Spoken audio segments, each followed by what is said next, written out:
When your brand is known for giving back, not just showing up, but giving back, it creates a ripple effect and people begin to remember you and they refer you and then they trust you because they know that you're not just about the bottom line, but that you actually have a community mindset, a mindset of wanting to give back.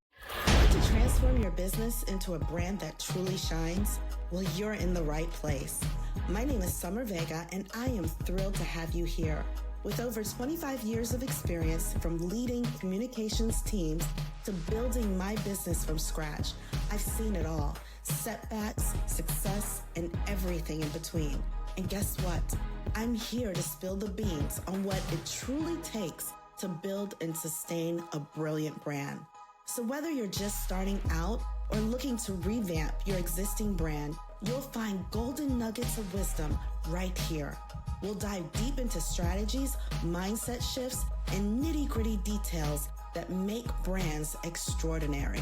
Stick around because Brilliant Brands Academy is where we believe that every entrepreneur has the potential to create something truly exceptional. And together, we'll turn that potential into reality. So hit the subscribe button and let's get started on this exciting journey to brand brilliance.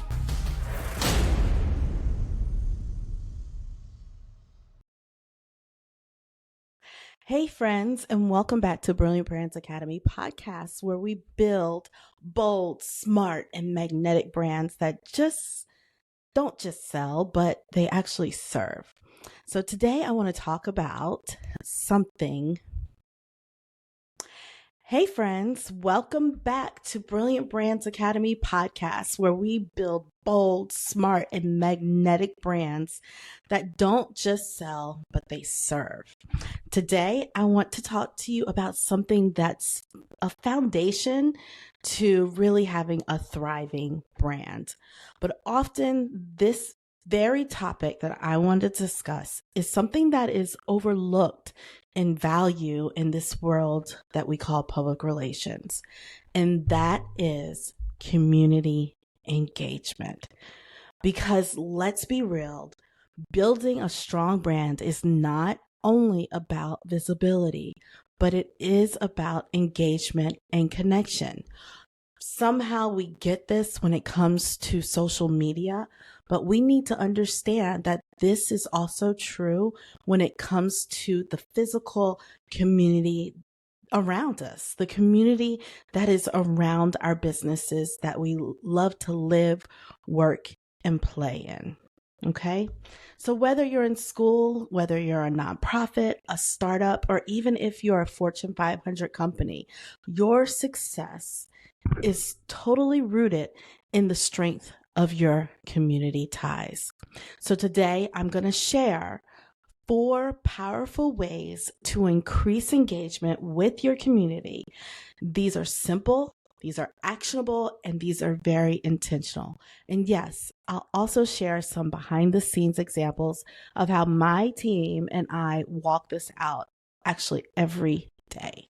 So let's jump right on in. Number 1, become a partner in education. One of the most impactful ways to get involved is by partnering with your local schools. These partnerships can include mentorship programs. They can include sponsoring school supplies, offering career talks, or even collaborating on special projects that connect classroom learning with real-world experiences. So when I worked in the local school district where I was over the entire public relations and communications department, here in a metro Atlanta school district, I was in charge of being a liaison, if you will, between the partners in education and the school district. The school district-wide partners in education are the ones that I worked with. So no matter what, a business that comes in and shares a desire to give back to the schools is one that is showing that they have a sense of benevolence. And that benevolence doesn't even have to be something really hard to do. Some stroke a check. I'm going to be honest. Some come to a school board meeting and hold up a big check and donate it to the schools or the school district. But then others may do something simple like sponsoring breakfast during Teacher Appreciation Week. Or I've even seen a real estate office locally offer a certain level of discount. Well, not a discount. They offered a percentage of their commission as the realtor on record for a home purchase. They actually gave it back to the teachers as an incentive. So what is it? I think the realtors get 6% commission if they have the total deal. Of course, if there's other realtors involved, you got to share that.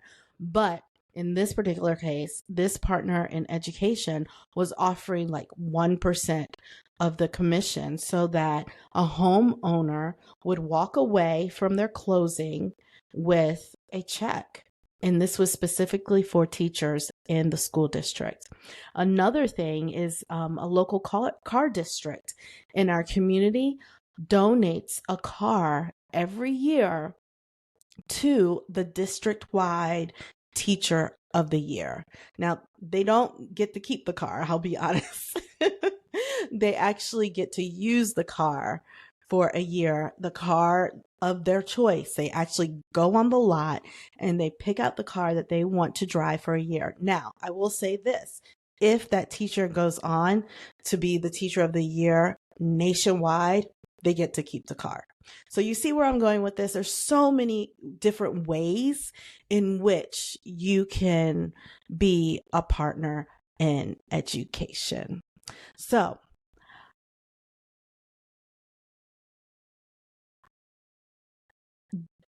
being a partner in education. So being a partner in education is more than just good PR. It's good citizenship. When you invest in students, you're investing in their future workplace. So this is more than good PR. This is actually good citizenship. We should all be looking for opportunities to give back in some kind of way anyway. But when you give back to the schools, think about it. It's more than investing in students, which obviously you're doing that. You're investing in students and their education and their experiences at school, but you're also investing in your future workforce, and you're building a stronger, more educated community that will have benefits down the line, because as the cliche says, the children are the future, or Whitney Houston's song, I believe the children are the future. Yeah, they're the future. So why not give back to them? According to the National Education Association, schools that engage community partners see up to 20% increase in student achievement and in engagement. So this means so much, not just for you to be able to give back to your community in this way, but it actually does make a difference in the students' lives.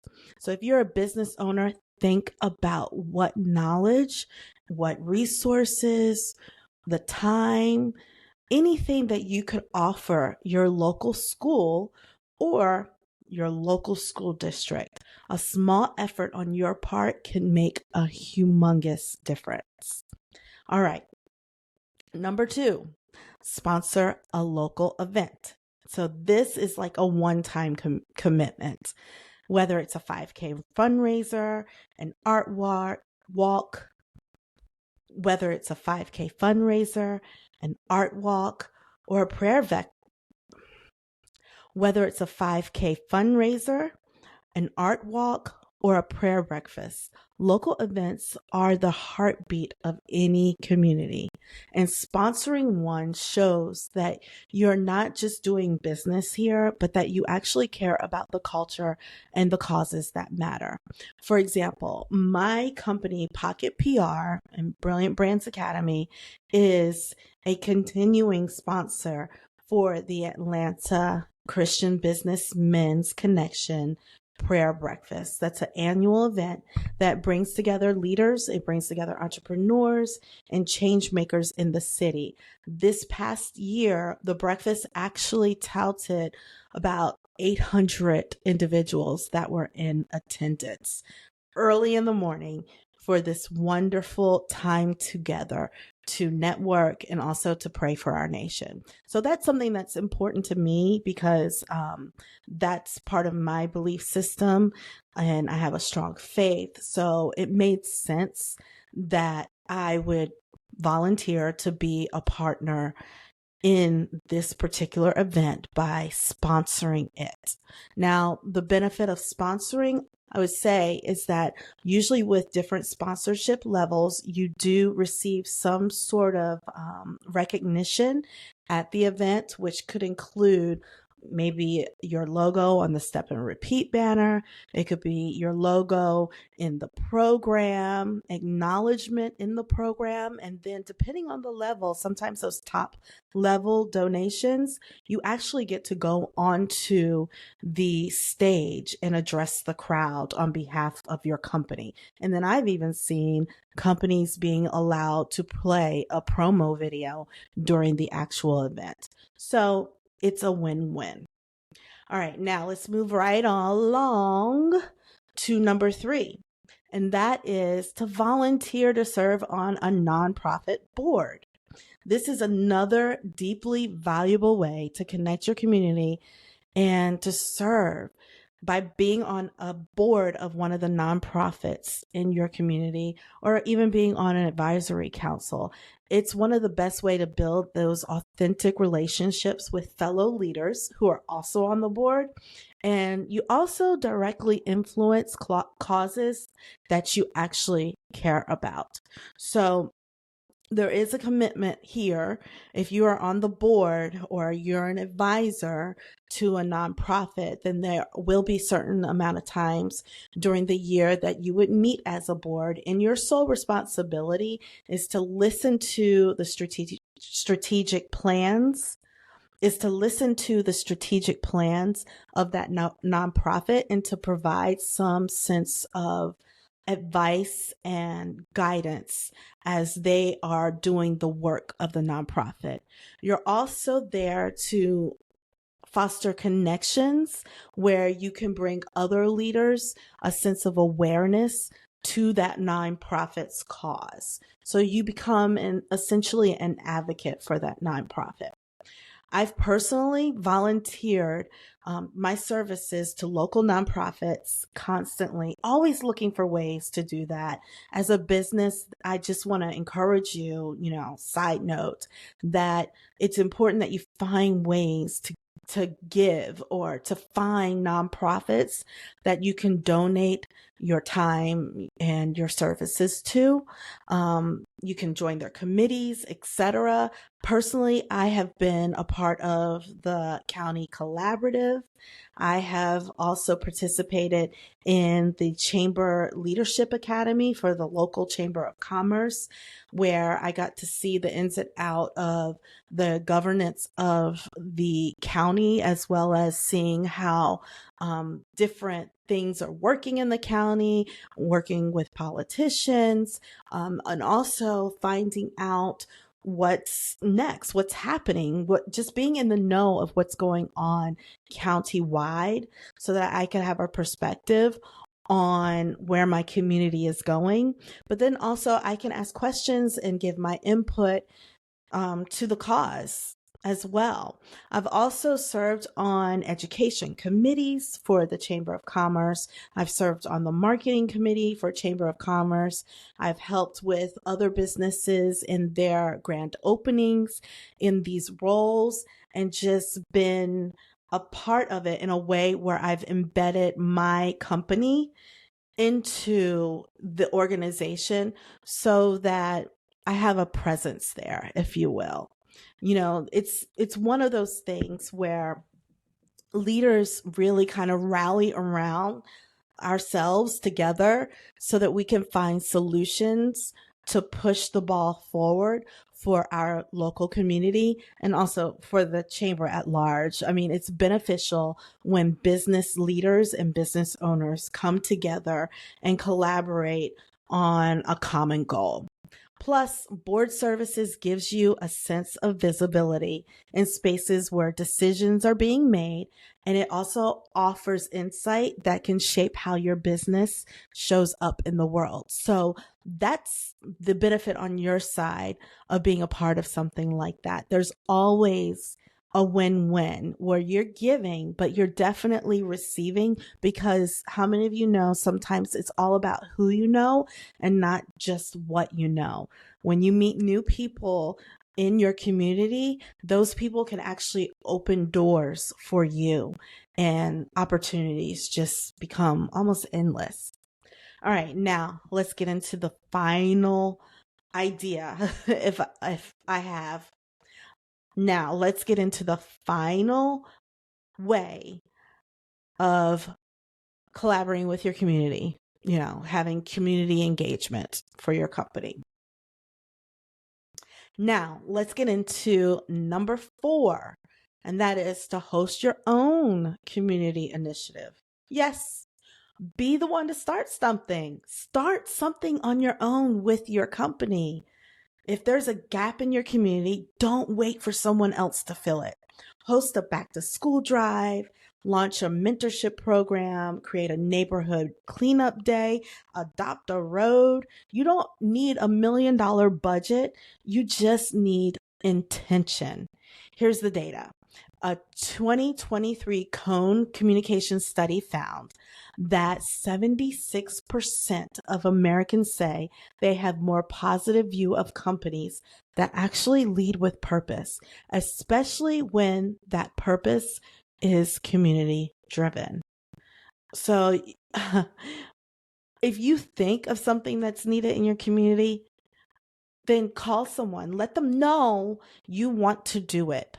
You don't have to wait for someone to come up with the idea and to jump on it.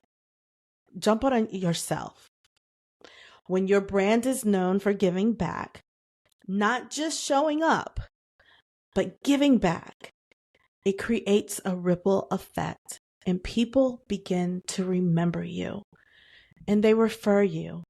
And then they trust you because they know that you're not just about the bottom line, but that you actually have a community mindset, a mindset of wanting to give back. And I believe in the old saying that seed time and harvest stays this, remains. Seed time and harvest remains. Whatever seeds you sow. So I consider anything you do to give back to the community as a seed. And whatever seeds you sow, you will reap a harvest, if you will, from sowing that seed. Whatever you give will come back to you, right? So as business owners, we have to look for ways to be a conduit, to be a vessel, to be an agent for change and impact in our community. Okay? If you want to build a brilliant brand, start local, serve first, partner smart, and lead with your heart. Don't forget to subscribe and share this episode with someone in your circle who's ready to grow their impact. And if you've done one of these 4 things, go ahead and DM me. In fact, I'll leave my contact information in the show notes. So DM me and let me know how that was so that I can even share it with our audience. I love to shout you out. So until next time, keep building boldly and let's make a difference in our communities. Take care.